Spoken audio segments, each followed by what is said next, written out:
Hey everyone, welcome to This Prepared Life. I'm Allison and welcome to my living room. If you can hear the parakeets in the background, you're just going to have to excuse those today. It's a beautiful sunny day here in North Idaho and there is absolutely no way to keep them quiet when the sun is shining. So a couple weeks ago over on my Instagram, and if you don't follow me, you can do that here. I post on Instagram daily, but a couple weeks ago over on Instagram, I shared a post titled "If you use it, prep it." And in that post, I asked my followers to share in the comments non-food items that they prep. And over 300 comments later, we ended up with just this massively large list of items that people prep. And it was too good not to share. So I'm going to share that post with you today. I did compile everything and kind of delete out some duplicates and tried to group like items together. So 92% of my followers over on Instagram are women, and a lot of my prep content really revolves around what can we as women prep for running our household or for dealing with just normal occurrences that happen in our life, such as power outages and the things that we might need if we didn't have the modern conveniences we are accustomed to. But guys, if you are listening to this and you happen to be the main prepper in your household, I guarantee you that should an event happen, a lot of these items on this list, your significant other would be super grateful that you prepped. So let's start with next size up kids' clothes and kids' shoes. And this one throws a lot of people. They will sometimes ask me, Allison, how do I prep clothing? If you have a hand-me-down bucket in your house, and most of us do, you're prepping clothing.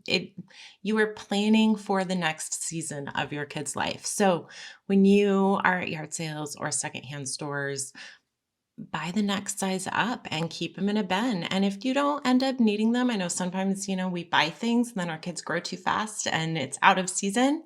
Pass that down to a friend. She's totally going to appreciate the hand-me-downs.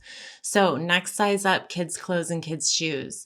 Foot pedal sewing machine. I thought this one was great. Sewing kits, fabric, thread, rain gear, socks, underwear, undergarments. That's a great one. When I see the undergarments that my family prefers on sale, I buy them and I keep a bin in my basement. And then when someone needs something, I pull that out. They have brand new. And the next time that item is on sale, I replace it and it goes back in my bin. So you don't have to buy these things and they are sitting there somewhere for 40 years and then they get thrown away.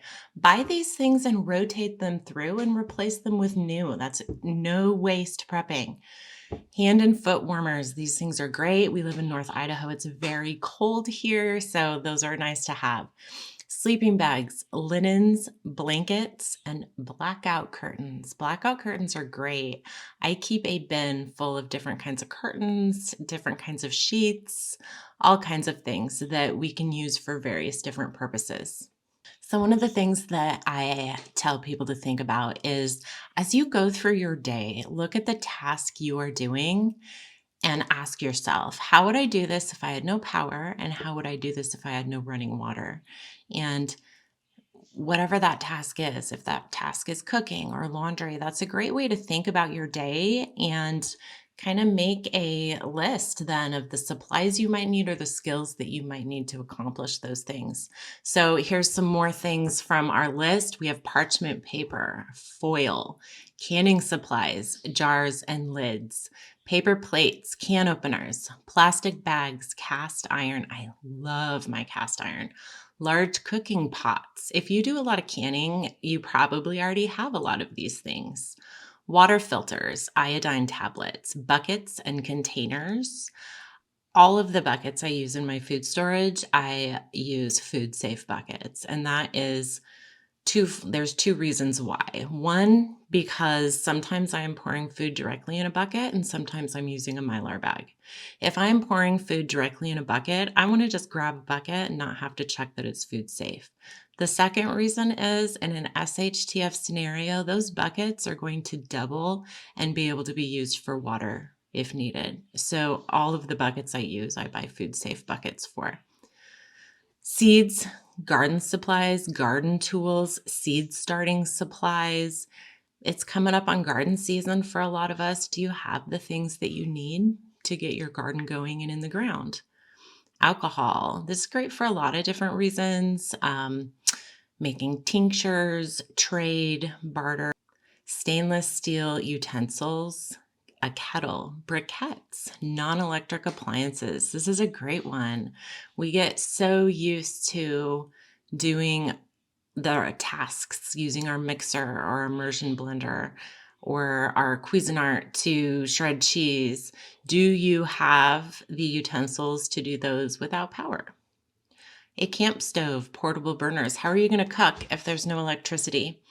Cat food, dog food, livestock feed, farm supplies. This is a big one. Fencing, T-posts, things like that. Paper towels, toilet paper, baby wipes, soap, laundry soap, dish soap, essential oils.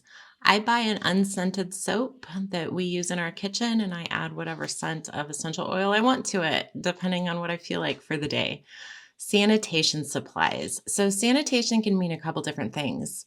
It can mean cleaning, like keeping things sanitary, but also we all have to use the bathroom.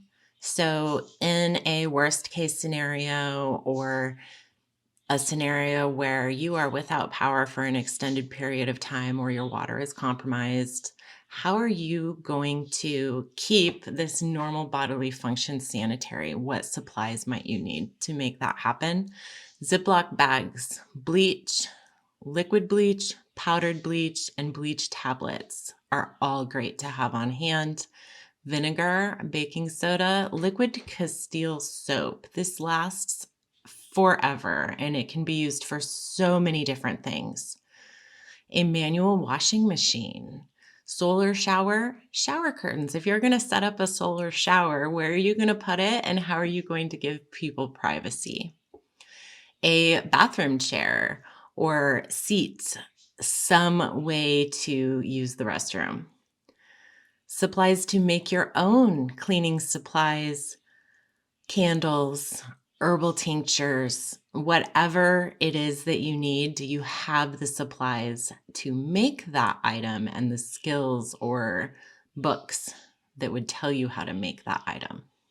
All right, let's keep going. So fire starters, matches, batteries, cotton balls, petroleum jelly, fire extinguishers. If you are planning to cook with fire, you need a fire extinguisher. Wax, diapers, soap, shampoo, conditioner, body wash, all of the hygiene things. Toothpaste, toothbrushes, Vaseline, sunscreen, lotion, feminine hygiene products, whether these are disposable pads and tampons, whether these are reusable menstrual cups or reusable pads. This is a much needed item. Birth supplies, supplies for dentures, saline, contacts, lipstick. I loved this one. Mascara. We're not always planning for SHTF. Sometimes we just want comfort, conveniences, and it is totally okay to prep lipstick and mascara, ladies. Deodorant, hair dye, razors, appliance parts. Do you keep parts on hand for any of the appliances in your house? Filter replacements, fuel filters, oil filters, vacuum filters, water filters, so many different filters that we use on a regular basis. Do you have an extra one laying around, or whenever one needs replaced, you then have to order it? Tire repair kits. This is so important. Oil, fuel stabilizer, bikes and bike parts, propane, tools, flashlights, lanterns, lamp oil, wicks, kerosene, tarps, solar lights, and candles. We absolutely love the Luci solar lights here. I think the oldest one we have is, I don't know, it's old, and they have gone on many 10, 15-day backpack trips, and they are still going strong. So Luci solar lights are a great one. Plastic sheeting. What if you needed to cover your doors and windows for some reason? How are you going to attach that plastic sheeting? So duct tape, super glue, flex seal, wood, 2x4s, hardware, screws, nails, hinges, wire, pipe, fishing line, fishing hooks, paper maps. That is so important. We are so reliant on our phones and just pulling up a map to get somewhere. Do you have paper maps of your location or locations you plan to be at? Paracord, rope, safety pins, multi-tools, zip ties, windshield wipers. I thought this was an interesting one and a really good idea. So this lady keeps extra windshield wipers for every single car they own. And she never has, when they go bad, she already has one. Knives and sharpeners and car parts, right? Moving on to first aid supplies. And this is by no means a complete list. So first aid supplies, individual first aid kits, stethoscopes, nebulizer, surgical kits, suture kits, and dental kits. IV fluids, catheters, tourniquets, reading glasses, extra prescription glasses, allergy meds, rubbing alcohol and peroxide, over-the-counter medication and prescription medication, supplements, vitamins, and probiotics, Band-Aids, gauze, antibiotic cream, wraps, splints, slings. We have a family member who has knee issues. I keep knee braces in our preps. Liquid Band-Aids and herbs. Freedom seeds, those are important. Bow and arrow, self-defense items.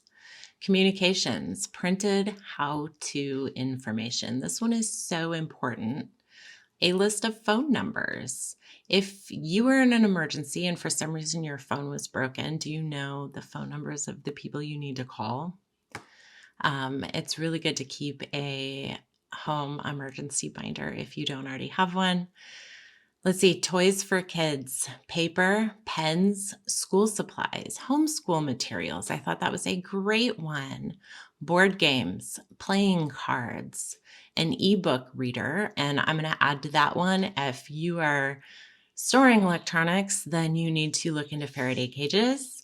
Books are so important. All the books, fiction books, nonfiction books, every book. Just fill your house with books. Be a book hoarder. Cash is important. And these ones are not necessarily tangible items, but I thought they were just incredibly important. Skills, one of the most important things to prep. Being debt-free. I think that financial preparedness is often so overlooked in the prepping community. But being debt-free is so important. Community. No one can do it alone. There is no such thing as the lone prepper. You need people. Do you know your neighbors?